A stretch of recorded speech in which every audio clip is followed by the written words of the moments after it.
Di pinggiran kawasan Kilimani di Nairobi, warga seperti Jerotich Sei sedang mempertimbangkan langkah berikutnya untuk menghentikan apa yang mereka sebut sebagai pembangunan ilegal di wilayah ini. What we are suffering from now is unplanned construction. If you don't have sewage, you don't have wider roads, you don't have fire stations, you don't have enough schools, you don't have hospitals, all you're doing is just building and building and building accommodation without the requisite planning.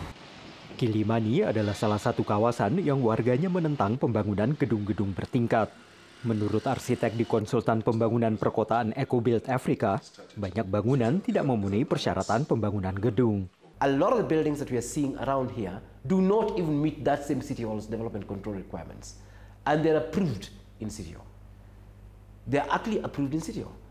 And I can say this without fear of contradiction. For donkey years, City Hall has been the citadel of corruption. Jerotich mengklaim perusahaan-perusahaan Tiongkok melakukan praktik korupsi untuk menghindari prosedur hukum. And I really call out the Chinese Property Developers Association here. They're complicit. They have understood the propensity and appetite for corruption that you find in this county, and they have exploited it to the hilt. Pejabat pemerintah kota menolak permintaan VOA untuk memberikan komentar, dan para pengembang Tiongkok tidak menanggapi permintaan VOA untuk menanggapi klaim tersebut. Tapi menurut ekonom XN Iraki, kontraktor Tiongkok telah membawa efisiensi pada industri konstruksi. Unless there be competition, I think that is going to raise the Kenyan construction industry. The Kenyan expertise are going to run something. In the long run, the customers are going to benefit because there's no competition. We shall do the work, we cannot be efficient.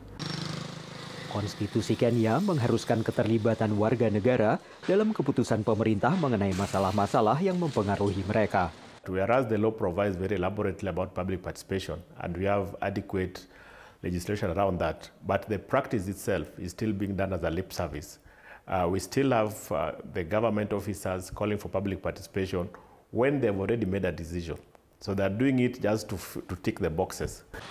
Menurut Alfred, hujan lebat dan banjir mematikan di Kenya belum lama ini memperparah masalah yang disebabkan oleh pembangunan tidak terencana. By the time you have those areas built, you are not likely, especially in these areas where we look at 1 acre development, the entire space is going to be concrete. Where does that water go?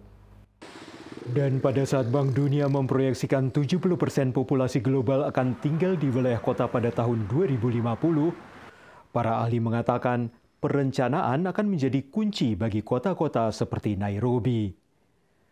Dari Arlington, Virginia, saya Helmi Yohanes dan tim VOA.